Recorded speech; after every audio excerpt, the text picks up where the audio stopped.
Tonight on CTV News at 6. A major milestone for the Crawford Nickel project north of Timmins as the federal government gives the mine the green light. And a reminder to plan ahead. Your safety and the safety of everyone else's is on the road depends on the choices you make behind the wheel. Police are out enforcing the rules of the road this long weekend. Plus, a unique opportunity to learn new skills. We're hoping that our team motivated and inspired them to pursue really interesting careers that will contribute to the Team Canada Strong initiative. Air cadets from across the country gather at North Bay's Canadore College. CTV News at 6 with Marina Moore and Tony Rima with weather. Good evening. Thanks for joining us. We begin with news from Timmins. Police say they're investigating a homicide and the suspect remains at large. There's been a large police presence all day in the Balsam and Cedar Street North area of the city. Timmins police say a man was found shortly after midnight suffering from significant injuries. There had been reports of shots fired in the area. The victim was taken to hospital where he was pronounced deceased. Police say a firearm was seized at the scene, but the suspect has not yet been located. Investigators say the suspect and victim were known to each other. Ontario Provincial Police are asking the public for help in locating a federal offender who could be here in the north. The Repeat Offender Parole Enforcement Squad has put out a Canada-wide warrant for 55-year-old Régent Hermel-Perron. Police say he is 5'1" and has brown hair and blue eyes, and that he's known to frequent the Timmins area. He's serving a 6-month and 27-day sentence for breach of long-term supervision order and obstruct peace officer. In an email to CTV News, the OPP confirms Perron was last seen on July 30th at the Bath Institute near Kingston. And this isn't the first time police have been searching for his whereabouts. To learn more, go to our website, ctvnewsnorthernontario.ca. 2 people have been arrested in North Bay as police say they seized around $117,000 worth of suspected illicit drugs, nearly $15,000 in Canadian currency, and 2 pellet handguns. Police say it was part of a street crime unit investigation. A 32-year-old female from Sunridge and a 30-year-old male from North Bay face a list of charges and are being held in custody pending a bail hearing. Sudbury police are searching for a female suspect wanted for drug trafficking charges.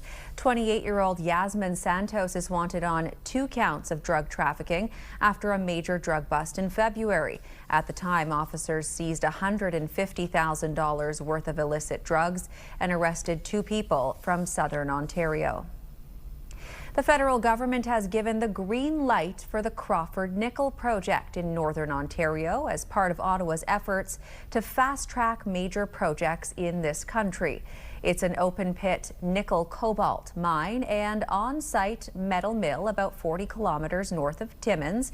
The project is expected to attract $5 billion in investment and could create up to 4,000 new jobs for decades to come. It's expected to bring in $70 billion in GDP impact over the 40-year life of the mine. Canada Nickel Director and CEO spoke with CTV News Channel today. This is a major milestone for any mining project. We're the first mining project to be permitted underneath the 2019 legislation. So that's an example of just how few projects get to this milestone. So, it's great work by our team to be able to get to this point in just under 7 years from the 5th drill hole. It's a compliment to the community in Timmins and the support we've got from the local First Nations, local communities, and then as well from the Major Projects Office and the province in terms of being able to get here this quickly. Selby says it would be the Western world's largest nickel sulfide operation if it were fully ramped up today. In a statement, the Environment Minister says the potential environmental effects are justified when taking into account the benefits the project will provide. The federal government has announced it's investing just over $2.7 million to bring 2 defense sector related projects to life. Canada's Minister of Jobs and Families and the Minister responsible for FedNor, Patty Hajdu, was in North Bay today to announce $1.5 million to the International Test Pilots School of Canada to assist in the relocation of its tactical training centre to the Jack Garland Airport. The repayable funds will go towards the renovation of its hangar. The other half of the repayable funding will be used to help Scotty Cyber Defence Corporation develop and commercialize its Frostbow AI cyber defence system.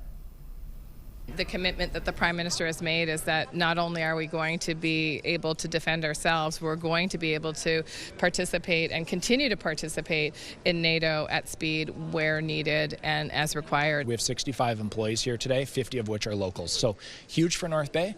And ITTC, it's one of 4 privately owned companies in the world that offer the training service that we provide. So like you said, world stage, that's what we are. In the last year, cyber threat accounted for $12.5 trillion in losses worldwide. That's because companies are not being adequately protected against cyber threat. The federal government says today's announcement aligns with Ottawa's defense investment strategy, a $6.6 billion plan to prioritize building military equipment at home and boost the share of defense contracts awarded to Canadian firms. First Nations chiefs from northwestern Ontario are renewing calls for an inquiry into wildfire responses after 2 communities were devastated by fires. CTV's Corey Nordstrom takes a deeper look at their concern after yesterday's news conference. The wildfires that swept across our region has changed my community. Personally, it's gone. We have to start from scratch. Whitewater Lake Chief Pauline Drake says her First Nation was given almost no time to evacuate or set up fire suppression devices to try and save their community. She states that crews were being pulled to other wildfires in the region and were unable to monitor the one devastating her home reserve. We need to have resources in the region, not centralized. How is someone going to come fight a fire who's thousands of miles away when they should have been only 20-something kilometers away? The Ministry of Natural Resources has previously called this one of the most intense wildfire seasons on record, with thousands of hectares charred across the north. The leadership for Cat Lake First Nation says they warned the province many years ago about gaps in wildfire and forest management, warnings they believe fell on deaf ears. We also have solutions. The thing is, we have a treaty partner that refuses to listen. During Thursday's news conference, Wesley brought forward 12 recommendations. They include building fire-resistant infrastructure, enhanced fire suppression and backup power systems, and adding community-based alert systems for early warning and detection. Indigenous guardian and fire stewardship programs prescribe burning and traditional land stewardship as part of provincial fire management. He and the other First Nation chiefs are also calling for a public inquiry. Earlier on Thursday, the Minister of Natural Resources, Mike Harris, repeated that an after-action review will happen on this and other wildfires. The chiefs say that's not what they're looking for. The government needs to be held accountable for their failure to properly prepare for the wildfire seasons and for the many missteps in their response.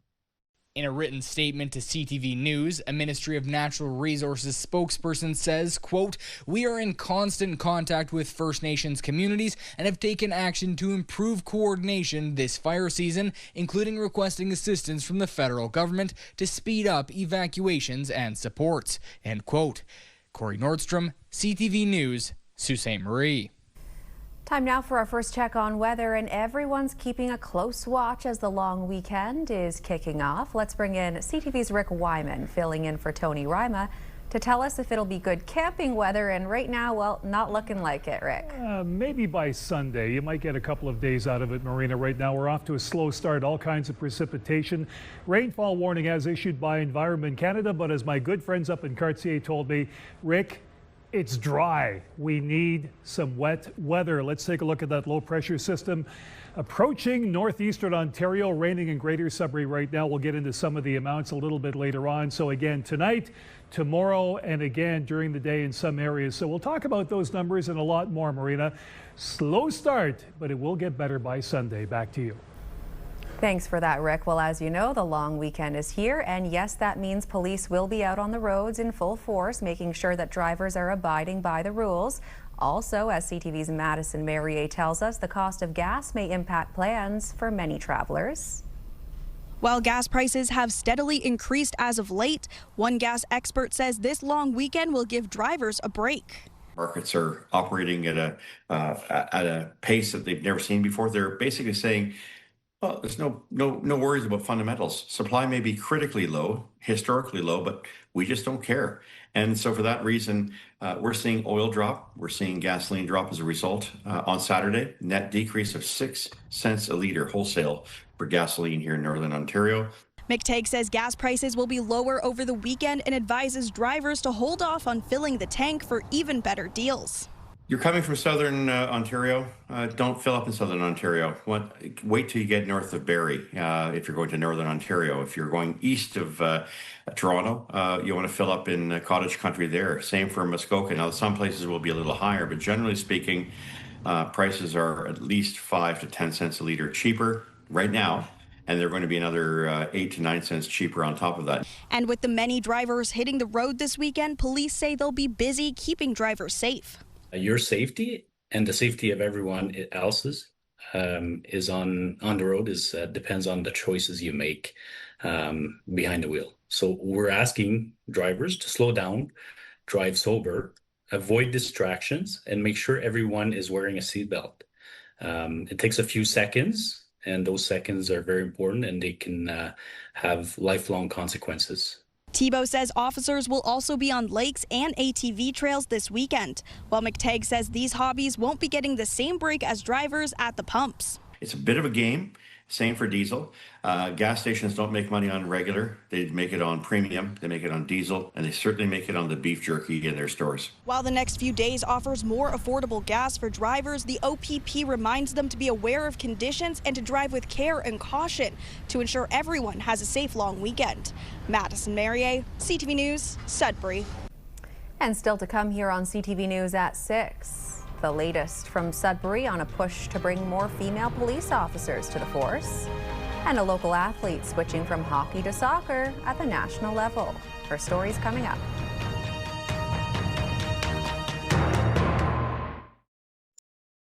When you see it happen, send it to CTV News. Text 10400 from your screen to ours. Text 10400. For the last 3 weeks, Canadore College's Aviation campus in North Bay has played host to air cadets from across the country as they take part in an aircraft maintenance training program. They've been learning the ins and outs of planes and safety standards, maintenance and inspections as well. CTV's Eric Tashner tells us more.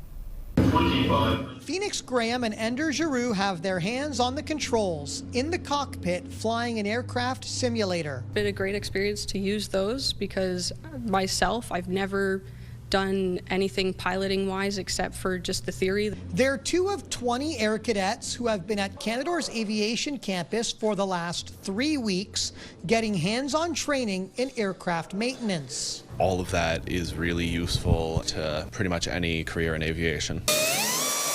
The college offered the program before the pandemic, but this is the first time it's returned to the school since then. The need for aircraft maintenance engineers is extremely high. It's a great time to be young and have a passion and interest in aviation. As a designated military-connected college, Canadore says it's committed to supporting members of the armed forces, veterans, and youth programs that help develop skilled professionals. We're hoping that our team motivated and inspired them to pursue really interesting careers that will contribute to the Team Canada Strong initiative. Leading up to graduation, cadets have been putting their knowledge and skills to good use in several areas. Yesterday we learned a lot about avionics, which is the electricity components, what different instruments do, how they work, how that affects the aircraft. This course has made me really start considering coming here for college. there's a whole lot of really interesting stuff with the trades. With various career paths in aviation, the training cadets have received is highly transferable. I've been interested in aviation for a long while. I knew that I wanted to do something with planes. Which means if cadets pursue aviation-type work jobs in the future, they'll be part of the next generation of aircraft specialists. Eric Tashner, CTV News, North Bay. Police services are looking to increase the number of women in the force to 30% and are jumping on the 30 Forward initiative. Recently, the OPP committed to the goal, and it's something the Greater Sudbury Police Service is also working on. CTV's Madison Merrier reports. In February of 2026, the Greater Sudbury Police Service signed the pledge to the 30 Forward mission, focusing on recruitment, retention, mentorship, and an inclusive culture. Right now, we are sitting at 18.5% of our sworn membership is female representation. In 2025, we did hire 8 additional female officers, and in 2026, we've hired an additional 4. While they are not yet at the 30% goal, police say they remain committed because representation matters. You want to see yourself represented by the people who serve your community. So having women in policing allows individuals to see themselves in the role, and they also are able to build trust with individuals they're interacting with. They have empathy, compassion, problem-solving skills. So it's really important. Cambrian College's Police Foundations program works closely with Greater Sudbury Police Service on events like Women in Policing Symposium, which both said have led to additional hires of female officers. A lot of the women who attend that event and gain the valuable knowledge from the actual initiative do apply to the Greater Sudbury Police Service and have been hired. So we are seeing a lot of success from that event and our work with Cambrian College.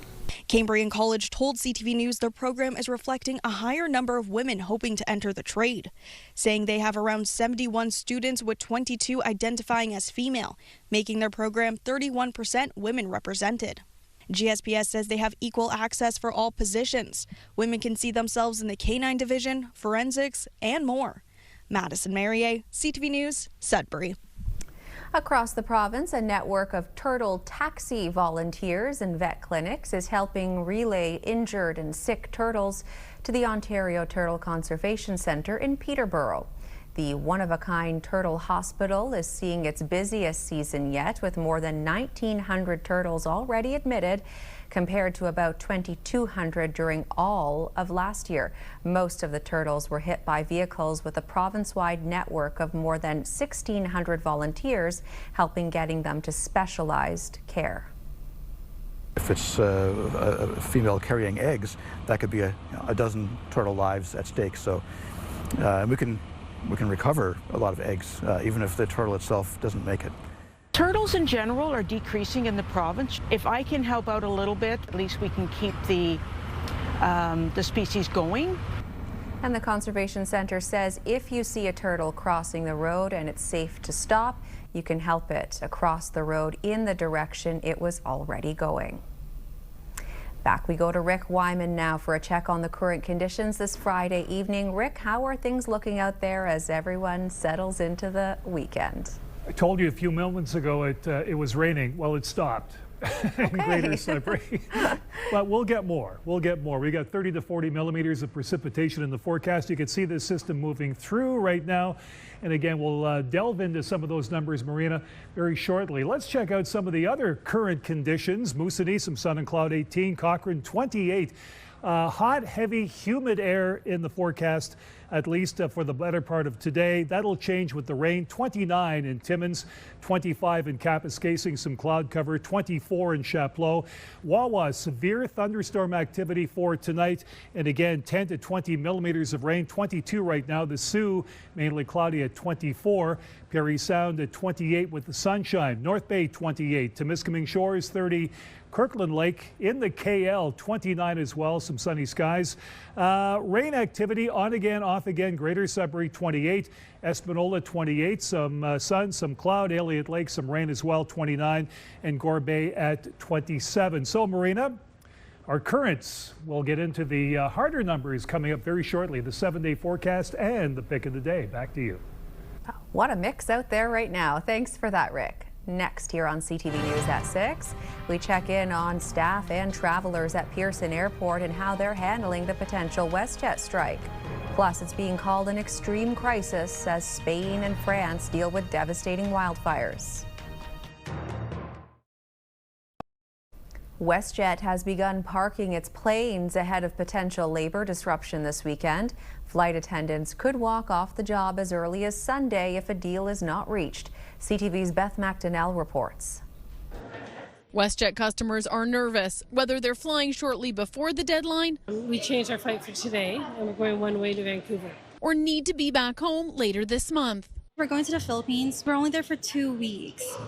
We have no news if that's going to affect our flight.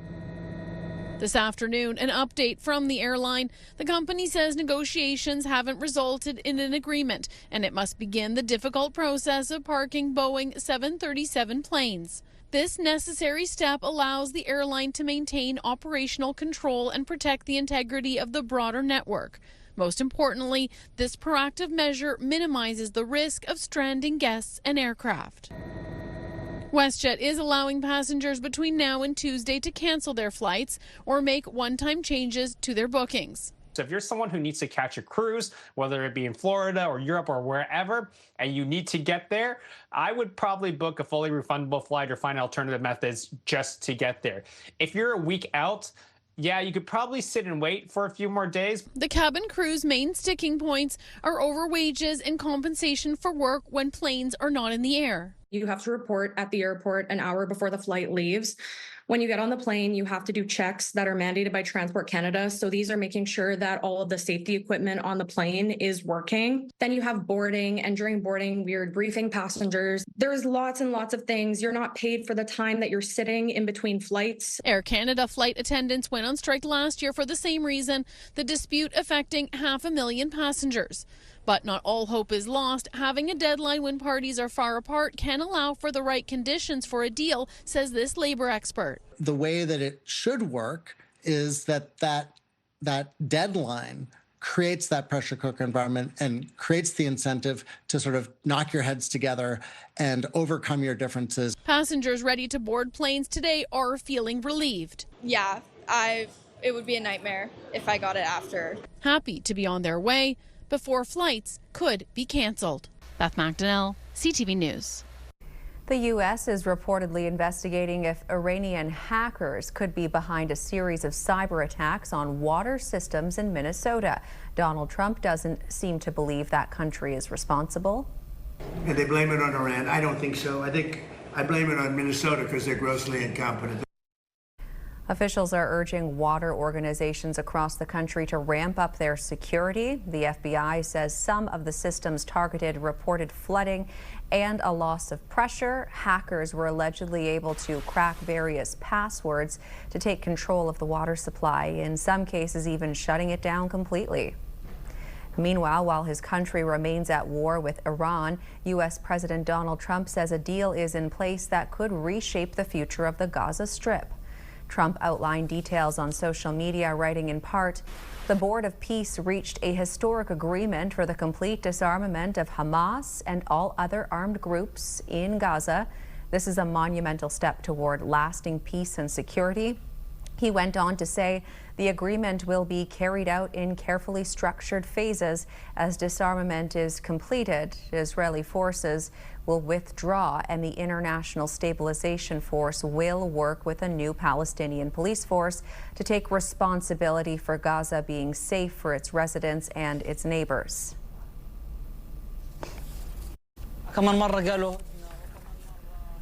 Some Palestinians expressed little hope this morning that the deal would lead to peace. The plan would see the Iran-backed militant group give up its stockpile of guns, eliminate tunnels, and stop weapons production.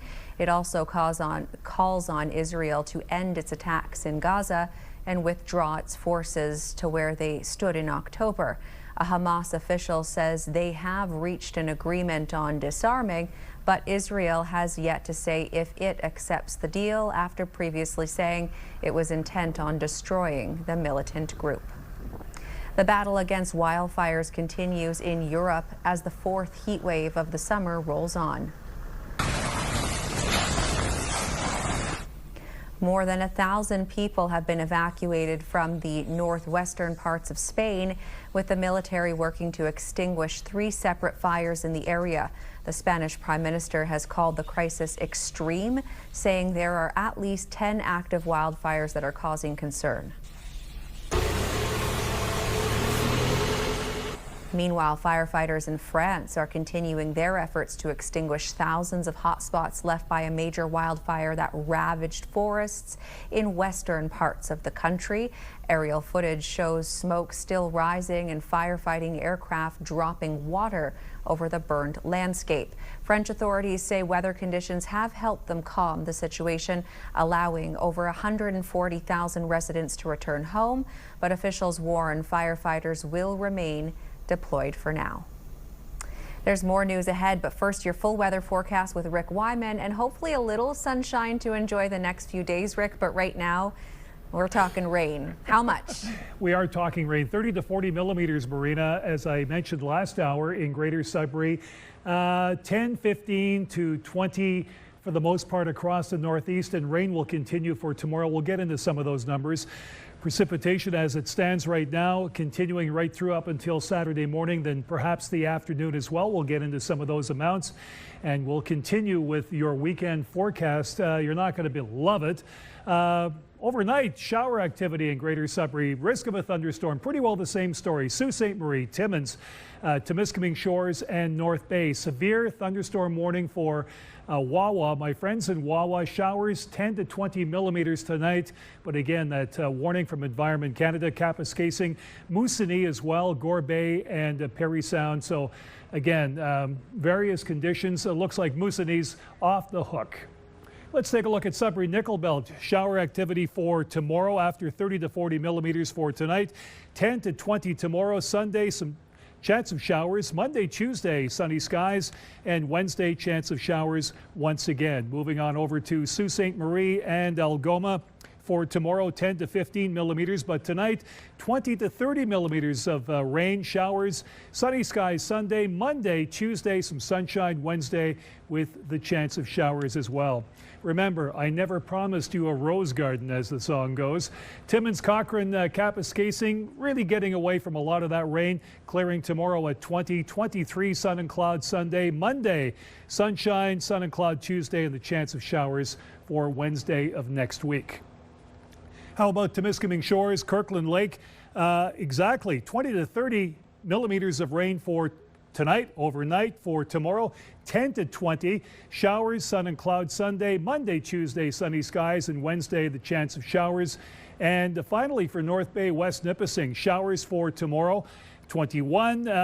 North Bay, 20 to 30 millimeters of rain. And for tonight as well, 20 to 30 millimeters. So lots of rain in the Bay. Sunday, chance of showers. Monday, cloud cover. Tuesday, some sunshine.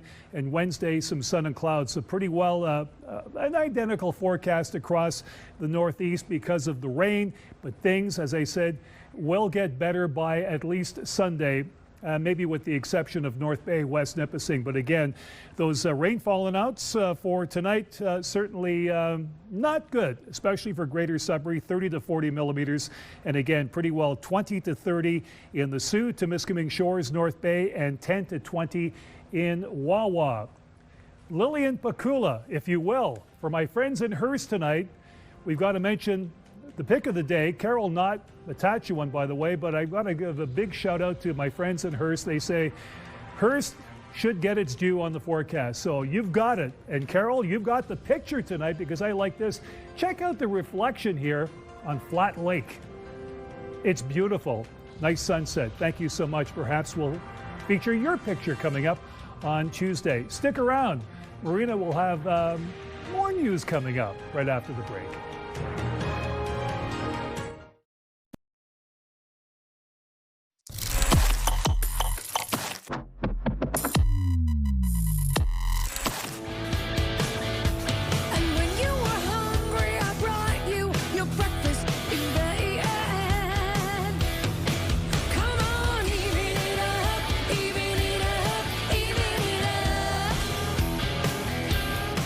The 5th annual Her Northern Voice Music Festival kicks off in Sudbury this August, celebrating 6 days of female musicians from across Northern Ontario and beyond.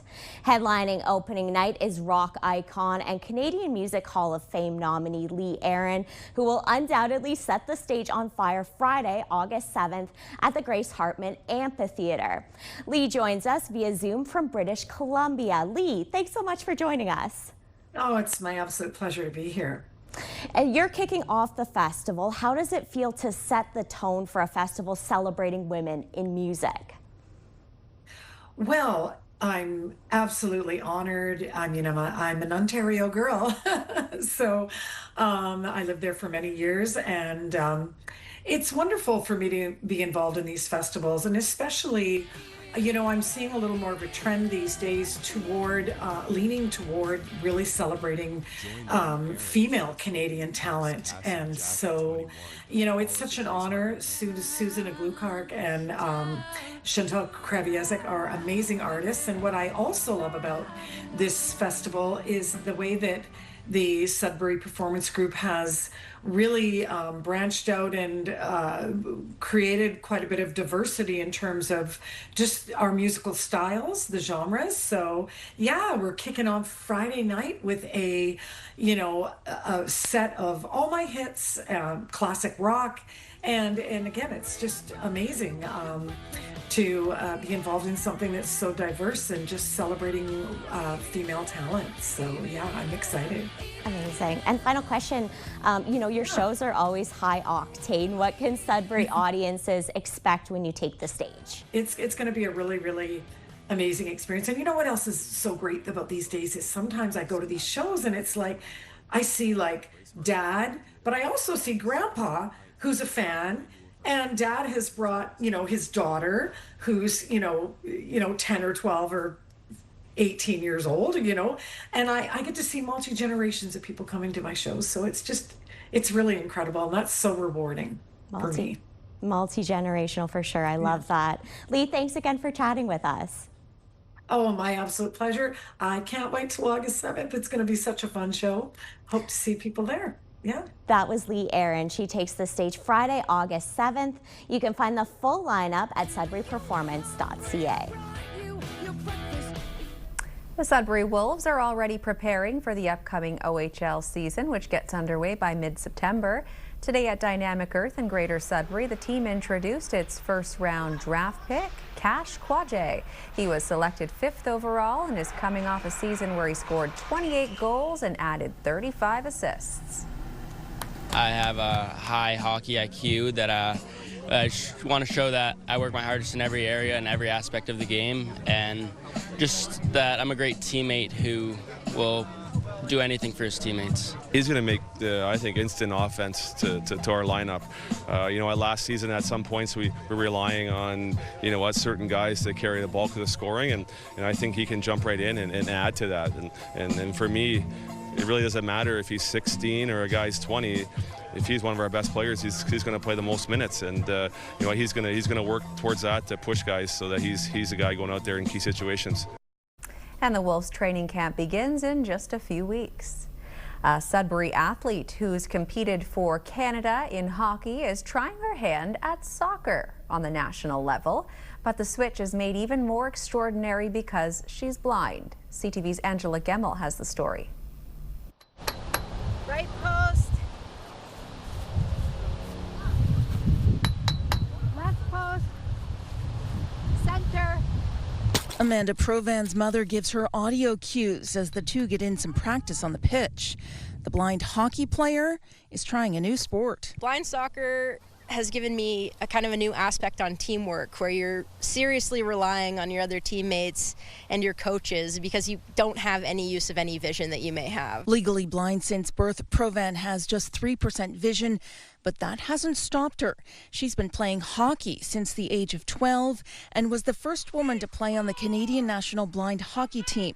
She says she tried blind soccer a year ago and this past May was asked to be part of the national women's team. I'm a bit of a para-sport enthusiast, so I'm game to try whichever sports come my way, and most Mostly I'm looking for a Paralympic route because I have a dream of taking part in the Paralympic Games. Blind soccer is an adaptive version with a few differences. The pitch is smaller with kickboards.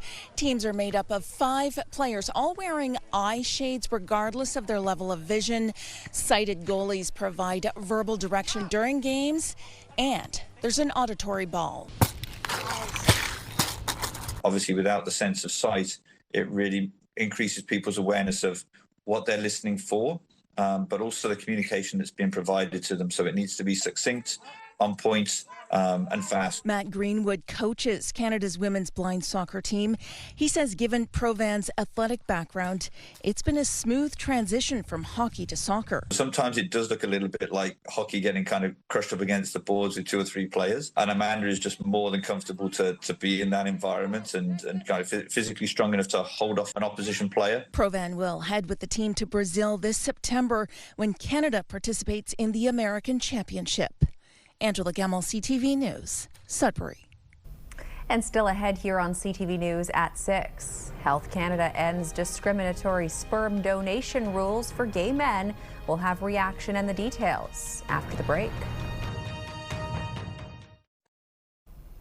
A major update now to a precedent-setting legal battle. Soon, gay and bisexual men in this country will be allowed to donate to sperm banks. Health Canada has confirmed it will eliminate restrictions that advocates call discriminatory. More from CTV's Rachel Aiello. Only after this gay man launched a constitutional challenge is Health Canada eliminating barriers that prevented gay and bisexual men from donating to this country's much-in-need sperm banks. I'm very happy things turns out this way. Before coming out, Aziz donated to a Toronto sperm bank, helping a lesbian couple grow their family. But after learning federal policy deemed him unsuitable just because of his sexual orientation, he decided to fight back. Why I started doing this is really the discrimination. For decades, Canada banned all gay and bisexual men from ever donating to sperm banks. The rules changed in 2020, allowing it if they'd been abstinent for 3 months. Aziz took the government to court in 2023, and a year later, Health Canada pivoted to behavior-based screening. But his legal team argued that change just replaced an explicit ban with an implicit one, and so they fought on. And just as they were feeling confident in the case they'd be presenting at a pending hearing, the federal health agency declared it was updating its donor testing requirements again. This change represents an important and precedent-setting step. Alongside new advanced infectious disease testing, as of this fall, Health Canada is eliminating those questions that precluded gay and bisexual men from donating if they'd had more than one or a new sexual partner in the last 3 months. Quarantine period and then the subsequent testing is absolutely sufficient for the safety of that sperm to be used in donation. Affidavits filed by experts in the case confirmed the donor procedures already in place are more than enough to protect against risk, including the transmission of HIV. This policy change makes me very happy because we want to see policy align with science. LGBTQ2S+ advocates say they're relieved and a little frustrated that it took this long for the government to right a wrong that was based on outdated data and beliefs. I'm also really filled with so much gratitude towards Aziz for tirelessly fighting this issue. CTV News requested an interview with Federal Health Minister Marjorie Michel, but she was not available. In a statement, her office said the government, quote, supports changes that make sperm donation safer and more inclusive, while supporting continued public confidence in the donation process. Rachel Aiello, CTV News, Ottawa. AI is changing the way many of us get our information, but more people are also using AI tools to ask questions about their health. And some experts say that could lead to problems. CTV's Pat Foran has details. Need health advice? AI chatbots such as ChatGPT, Microsoft Copilot, and Google Gemini promise detailed answers in seconds.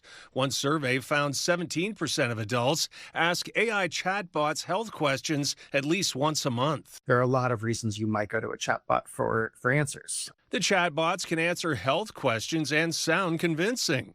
They can be quite good at generating a lot of information, and they're very comprehensive and easy to understand. But experts say these chatbots aren't always reliable. They can make up facts or mix up important details while confidently presenting their answers as correct information. Fabrications can be hard to detect. It's really hard to know when there are inaccuracies, and these systems do get things wrong. We know that to be true. People tend to overtrust AI-generated medical advice, a recent study found. Many respondents couldn't tell the difference between an AI-generated answer and one from a real doctor. And there are privacy concerns, too. AI systems are not bound by the same privacy laws that your doctor's office is. So whatever information you tell a chatbot could be used, sold, or even stolen in a data breach. The best advice, use AI as a starting point for information, not for diagnosis or treatment. Keep your sensitive personal health information private, and always verify what you learn using trusted sources or a recognized medical organization. And of course, if you do have questions that are going to affect how you act on your own health, talk to your doctor. Pat Foran, CTV News. Nearly 250,000 people in France have had to flee destructive wildfires, including one of Hollywood's most famous actors. David Daniel has that and more in today's Hollywood Report. George and Amal Clooney say they've evacuated their home in southeastern France due to a wildfire nearby. The estate has become their primary residence. George wrote a letter to his town's mayor expressing the hope the other residents are safe and vowing to contribute to any needed rebuilding. Any news from Kobe? There is news. You'll be the first to know unless you call me again, in which case I will never tell you. The news is not good for Wonder Man. Disney Plus has canceled the series after a single season, despite announcing a Season 2 renewal back in March. Star Yahya Abdul-Mateen II earned an Emmy nomination for lead actor in a comedy. Clueless star Alicia Silverstone is set to return as Cher Horowitz for a sequel series on Paramount+. This time her daughter is going through high school, and parenting a teenager makes Cher feel positively, you guessed it, clueless. Production is set to begin next year. In Hollywood, I'm David Daniel.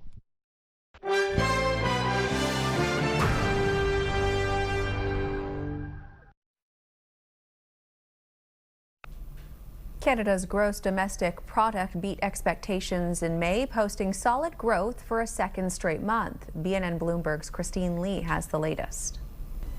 Real GDP rose 0.3% in May, lifted by a surge in oil patch activity and increased home resales. Statistics Canada reports 13 of 20 industrial sectors saw expansion during the month, helping push year-over-year economic growth up to 1.7%.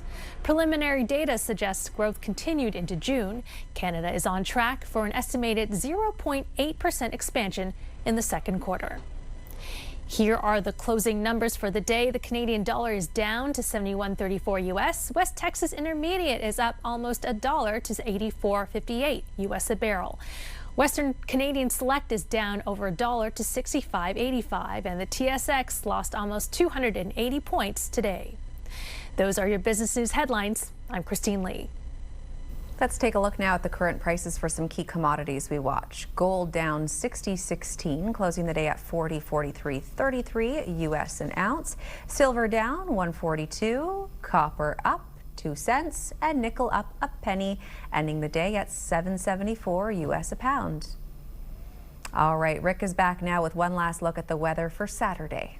Okay, we've got the continuation of rain, Marina. That will at least hopefully end for the most part by late tomorrow afternoon. But again, some of those numbers anywhere from 10 to 20 millimeters of rain.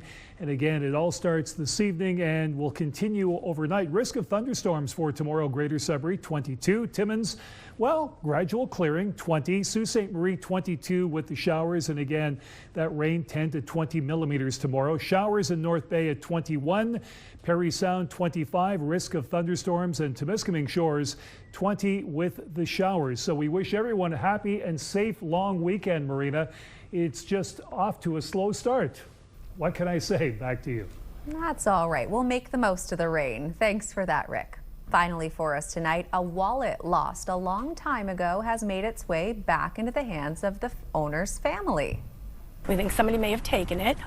and tucked it into the wall or in the floorboards. I think she'd be very excited that it was finally found after 50+ years. High school librarian Catherine Regan lost it in 1972, and it was recently found during renovations at the school in Massachusetts. Inside it were a number of photos of her 3 children. The 3, now quite grown up, say it's meaningful to see their pictures in the wallet, knowing their mom always kept them close, as moms always do, right? What a great and special find. That takes us to the end of our newscast this Friday night. Angela Gemmel is in at 11:30 with your late local news. And before we sign off, a very happy birthday to our editor-director, Carter Brown. Thanks for watching. Have a fun and safe long weekend.